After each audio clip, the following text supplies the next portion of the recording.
Welcome in to Basketball Island. I'm Wes. That's Fab. We got Michael Hambone in the Zoom. You'll see there down for Game 6. Michael, what's going on, my guy? Not too bad, not too much. Flew in last night. About to go to a media day in between, just ahead of Game 6. A lot of Haliburton speculation. We'll get to that. But, yeah, love Indianapolis. Great town. Love it. Gotta obviously shout out our guy Christopher Hine, usually in the hosting chair. He's at the ESPNW Summit, so he can't join us today. So obviously wish to have him for this one. But we're gonna run a little three-man weave here. We're gonna get right into it, starting off with some Raptors news. Okay, so we heard some Giannis news.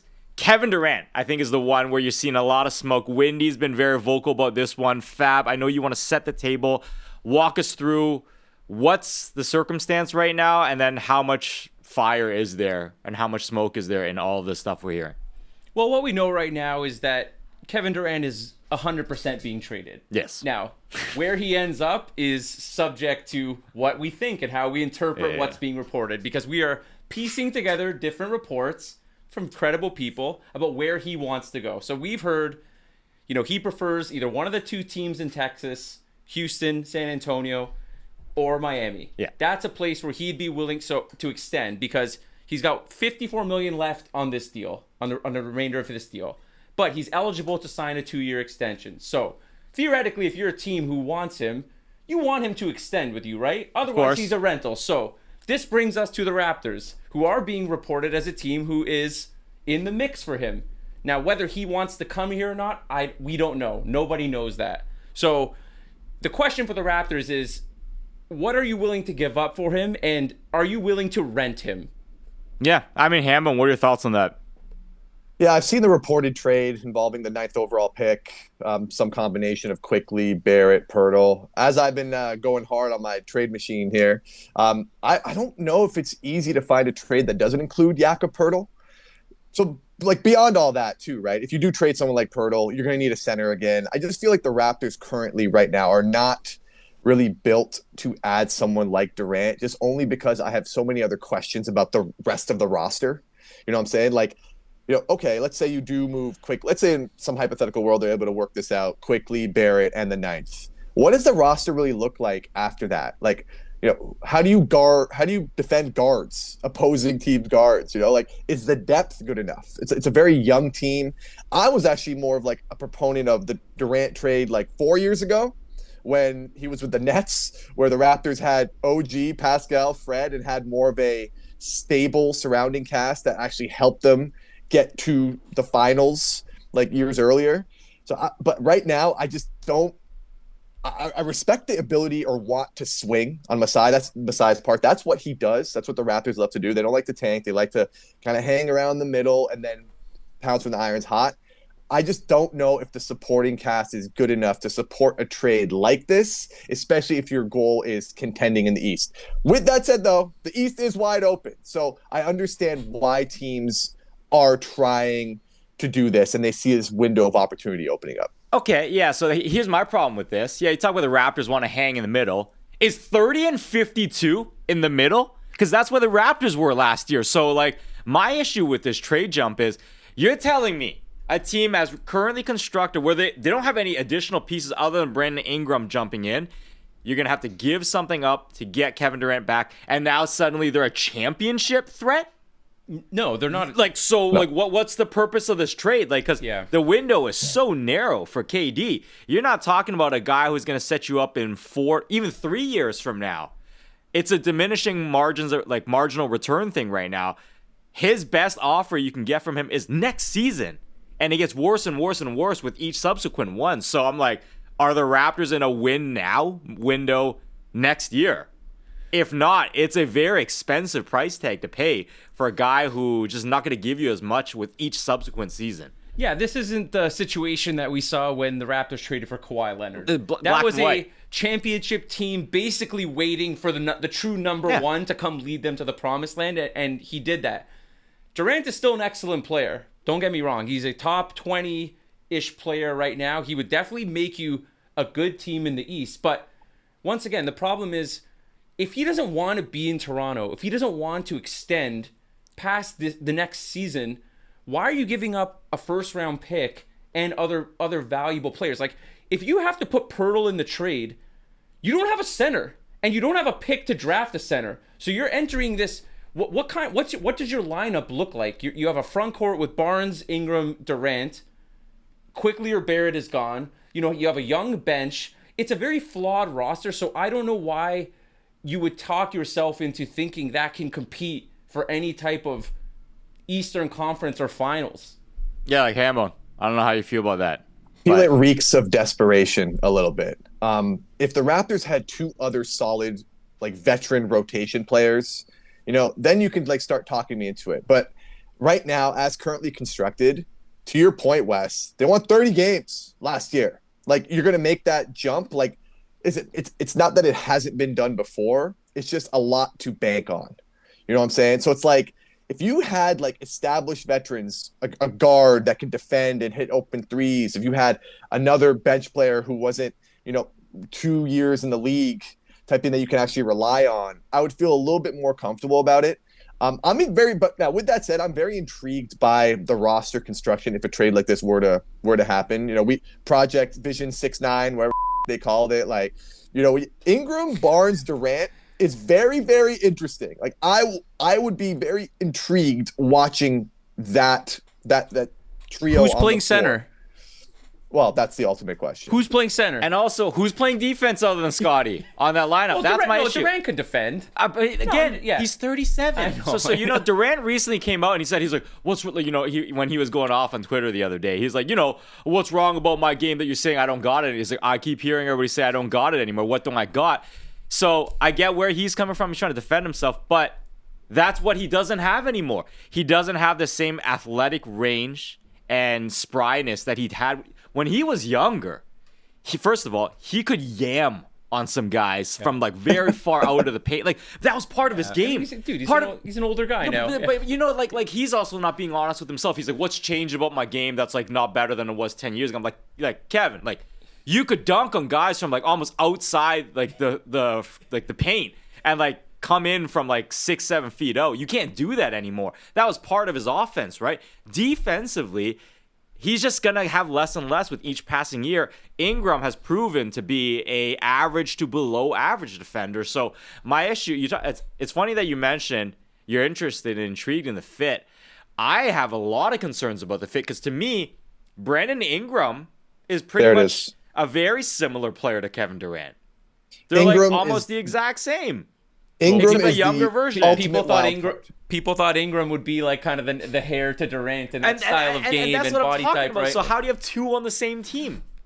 Okay, listen. At the end of the day, I think if you have talented players who can score and work within a team concept, I think, and to Durant's credit, he's a plug and play kind of guy. He can assimilate well with any kind of roster you put on him. So what happened to Phoenix? Well, I think he was fine, but I think they did a terrible job around him as well, and Booker. And so the team that's going to be left around him in Toronto is probably not going to be as well constructed either. Let me say this, okay? Say you're not putting the 9th pick in. If it's just Barrett and Pirtle and something else, okay, now we're talking. You're talking about this year's first-round pick. That gives me pause. But one other thing I want to point out is there is also the potential that, say you do make that move, there's another trade to come. Because I think you'd have to recognize, like, we do need to solidify the big man position. So maybe one of your, I don't know, do you flip Grady Dick for somebody? Do you flip one of your bench guys for something that makes you fit a little bit better?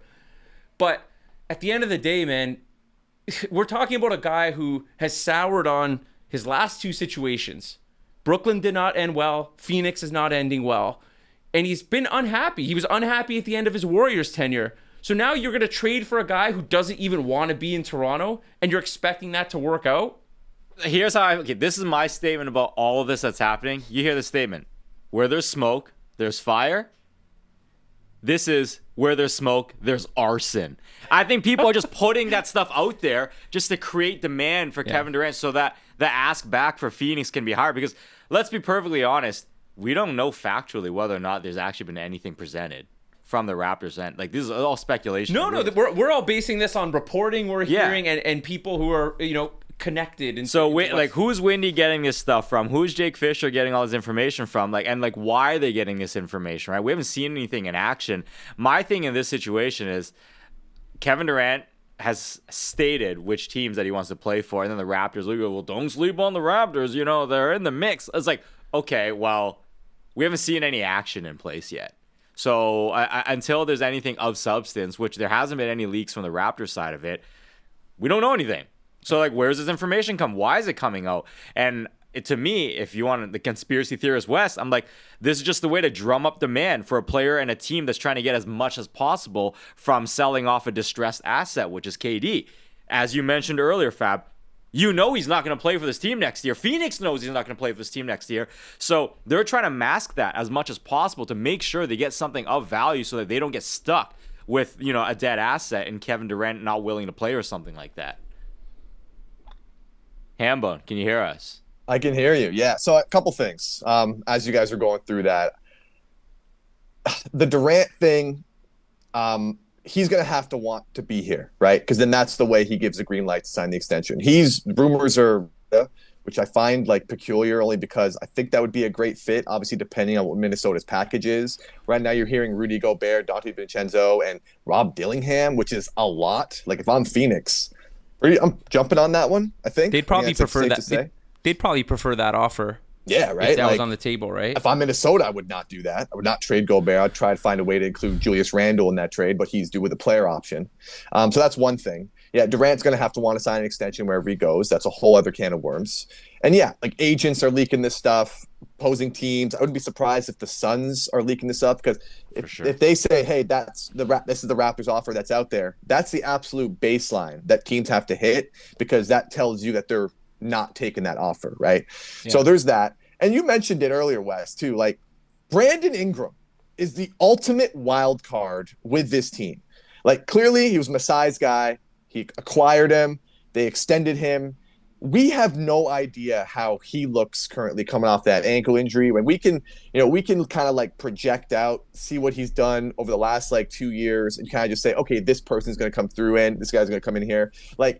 Can he defend better than he has shown in his recent past? Can he hit catch and shoot threes? Because if you're making a trade like this and you're getting rid of someone like Emmanuel quickly, doesn't that just mean Scotty Barnes is going to have way more of the ball, initiating offense, creating? You need shooting around Scotty Barnes. So obviously Durant checks that box. If Ingram can operate in a catch and shoot capacity, not saying all the time, but at least some of the time, that will be a great benefit to how the Raptors offense flows. And to your point earlier, Grady Dick, Jacoby Walter, who I was actually impressed with down the stretch. I have high hopes for Jacoby. Those guys can shoot the ball. Are they just your fifth starter? Do you give the keys to Scotty Barnes going forward? Scotty wants to be a point guard. He wants the ball in his hands. And I think if you were to just kind of let that go, give him the runway to explore the space and just kind of figure that shit out. Figure that that's actually very intriguing to me. So that's what's I think most alluring about a trade like this is if you give Scotty the keys and he becomes your 6'9" point guard. I don't know if I trust him to be 100% of the time the guy pulling the strings on offense. Can he give you elite creation? If there's anything we've seen from these finals is you need to be able to create both off the bounce, off the catch. You got to find ways to bend opposing defenses. I'm intrigued by Scotty as a point guard option, especially at that size. I wish we saw more of it last year. It's such a blank canvas for the Raptors right now. But the only step that Scotty has to make is, will he ever be a guy who attracts double teams? Because drawing two on the ball is a crucial aspect of being a high functioning offense. So if he has to get to the point where he has to command that kind of respect, and to this point he hasn't really. Yeah, I think the other thing too that jumps out to me is the defense. It's again, if Pirtle has to be involved in this, the Raptors are already thin with paint protection. This is a team that's going to be very devoid of defensive ability. I think you'd have to make a subsequent move to address the center. My main thing is I don't want to be throwing in the 9th pick here. Now, I don't know if you're getting a superstar with the 9th pick, but to trade a top 10 pick for a year of Durant is just are you counting on winning the East? What do you What are you hoping for? Okay, so you talked about the time frame of KD and how this happens and how it's not the same as the Raptors DeMar team when they traded for Kawhi. You know what team is like that DeMar team? The Houston Rockets. Yeah. They were second in the West right now. That is the perfect, and that's one of the teams Kevin Durant said he'd be willing to play for. Sure. That's got to be the team to me. Like, I put my money down on that. Yeah. I think that is a team that everything Kevin Durant brings to the table, he fills that void for them. And then the surrounding infrastructure of what Houston already has in place literally lets you plug and play Kevin Durant exactly to do just his role and nothing more. He doesn't even need to defend all that well. He's got more than enough around him on a Houston team that's really well constructed. So you talk about the time frame for which KD can make an impact and still be a championship caliber player. It's next season. And then the season after, it's a little bit less. 3 years from now, might not even make an impact anymore. Yeah. Houston can at least benefit from that. I just don't see the Raptors being able to reap the benefits of a Hall of Famer like Kevin Durant. They're just not there yet. You told me if this exact trade happened and the Raptors team had grown 2 years out to whatever it is 2 years from now, then yeah. But not right now. Like, this team's got too much to figure out. B.I., we haven't even seen a single game of him in a Raptors uniform. So, it's very nice that the Raptors name is involved in all this big picture stuff that's happening out there. I feel like it's a lot of fake smoke. Yeah. I don't know what you guys feel about it. I don't know how much. Listen, I think there's a number of teams that could pursue Durant if they want, and I think the Raptors do have the assets to make a move if they feel like they want to. Yeah. And I think even ahead. if you acquired Durant, like, are you going to be better than Orlando Magic? Are you going to be better than the current Pacers? Are you going to be better than the Boston Celtics? The Knicks? Like they're the Detroit Pistons? Like, are we the Cleveland Cavaliers? Like, No, you're probably not. I don't think you are. And I think we're seeing that.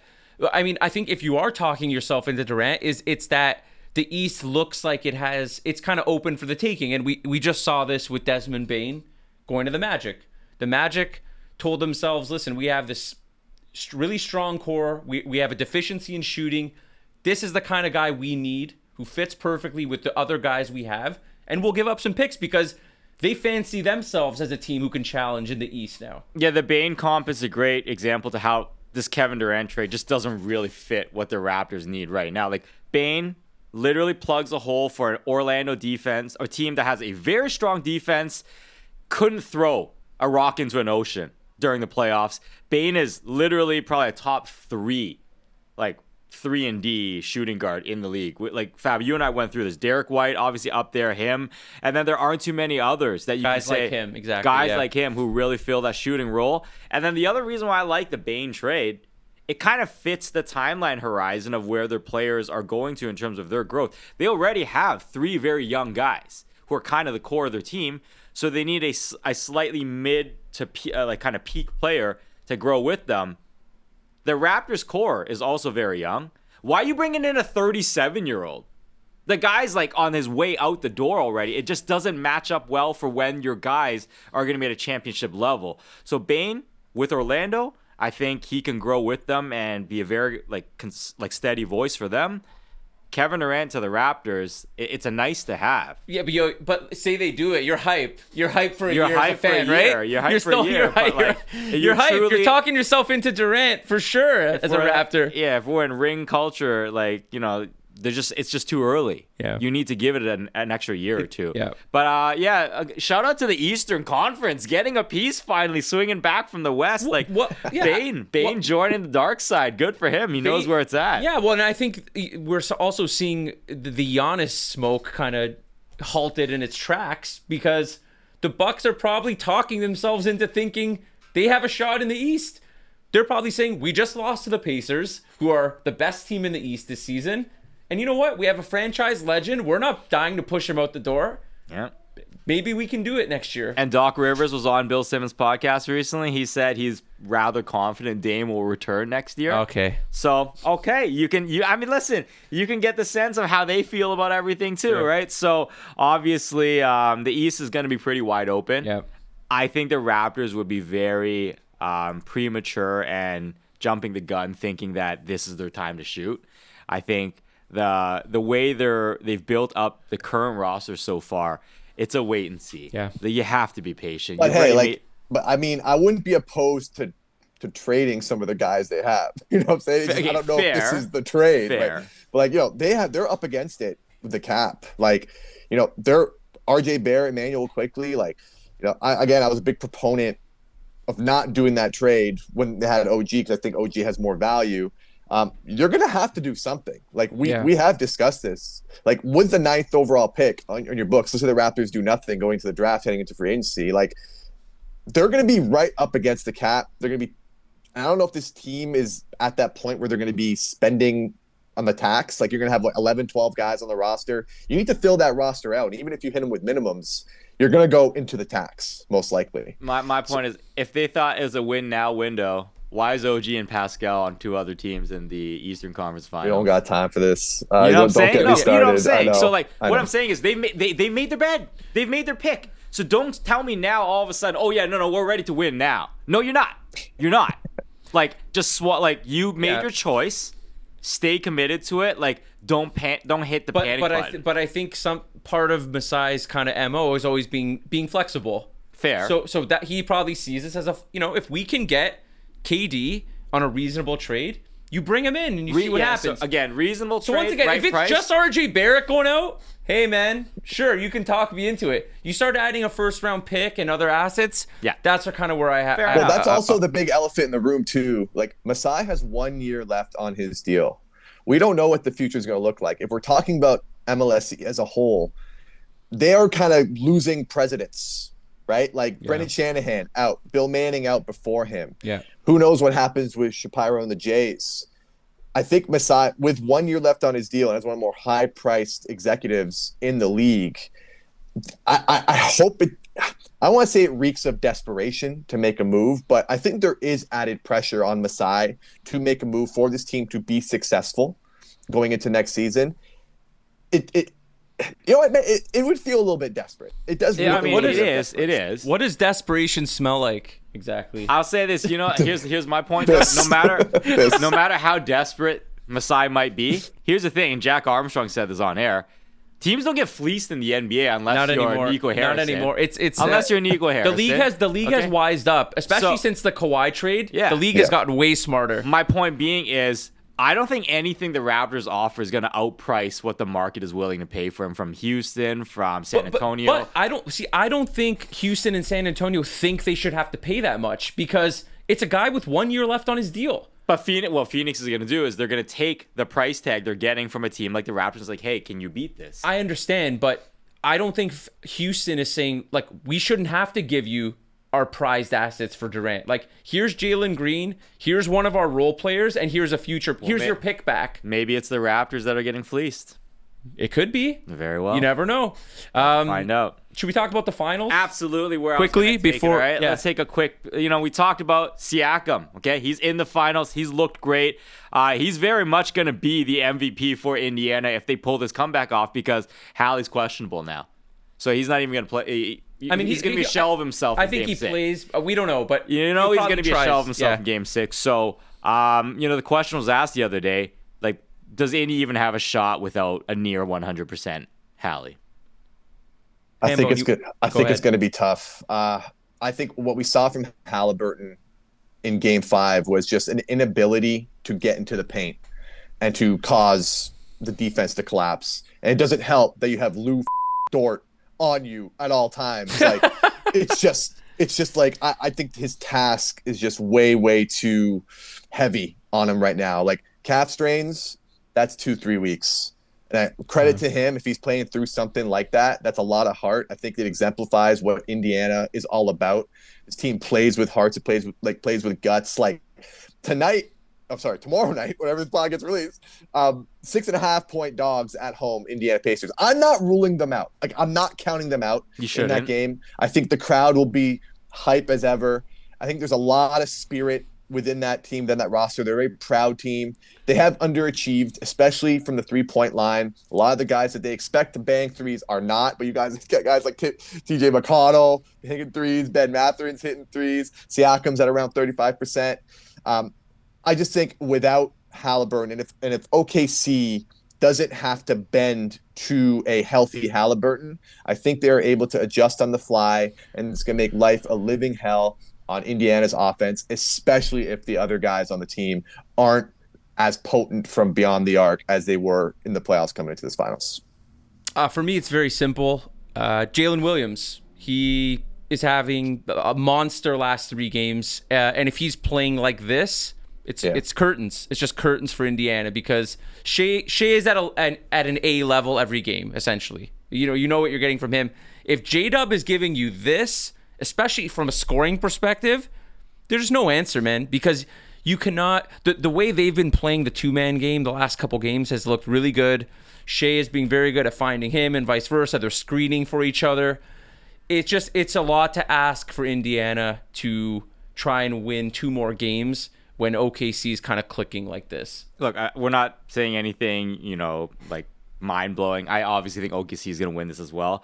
But the bet I'll give, don't forget, this is a team that's desperate in an arena that, Hambone, you were in, that gives a lot of energy to their players. Yep. First time in 25 years, might never be back here again for another 25 years. You don't know.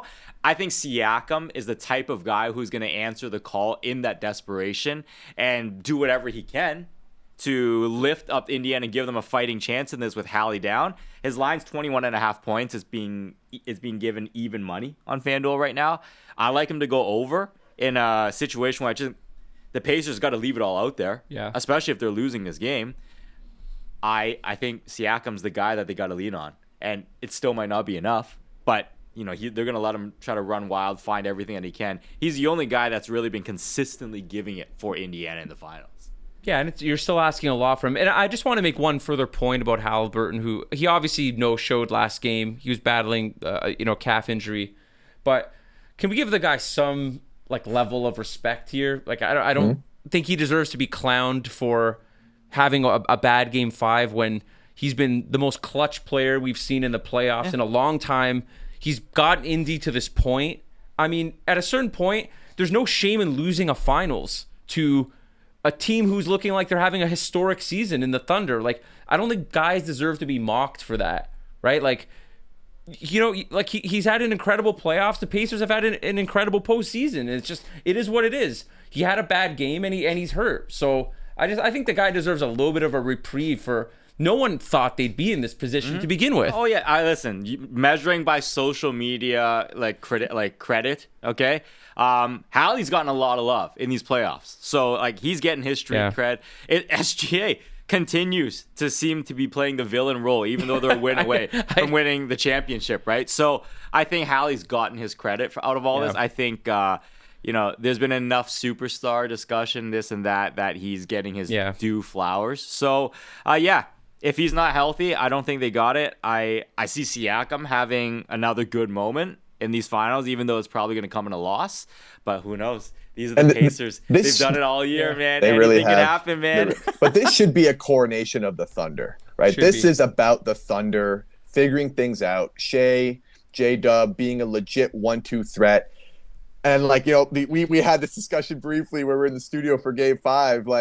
The MVP race, I still give it to Shea. I think he's still the heavy favorite. But if J-Dub has a great game and Shea does not offensively, I think things could even out. I do believe it ends in 6. However, I am intrigued by the points by Indiana. I do think it's a close game. But also another thing there, Wes, you're giving out the Siakam bet.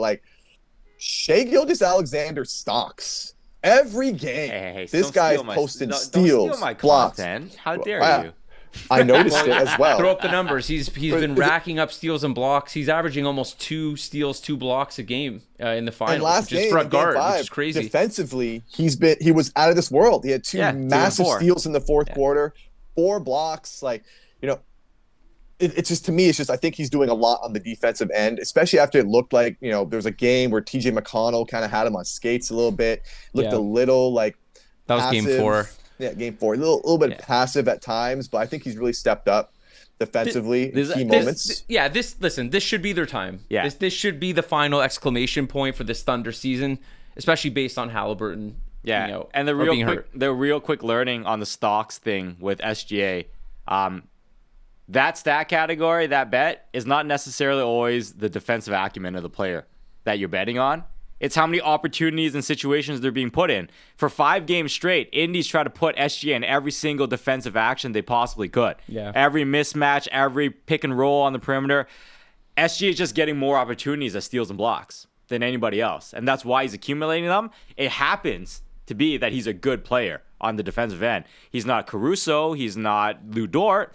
But he's being put in so many actions that he's given chances to step up and to accumulate all these steals and blocks. And he's delivered. Yeah. He's had the most of any player in the finals. So great shout out by you, Hambone.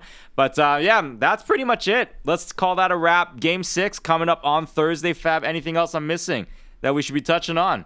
No, let's end this. That's it. That's all we got. Hambone from Indianapolis. Thanks for coming on, man. As everybody who has finished all the way to the end, thanks for watching, guys. Really appreciate it very much. As always, find us on YouTube, Apple, Spotify, wherever you get your podcasts. Wes, don't forget to like and subscribe. And Hambone's got one more point to finish and wrap this up. Couple more points. Game 6 on TSN. And check out the Man of the City, Gilgeous-Alexander feature. We just posted on YouTube. You can see it on SportsCenter as well, leading into Game 6. Great work by all. Let's end the 6, buddy. Hamilton, stand up. Stand up.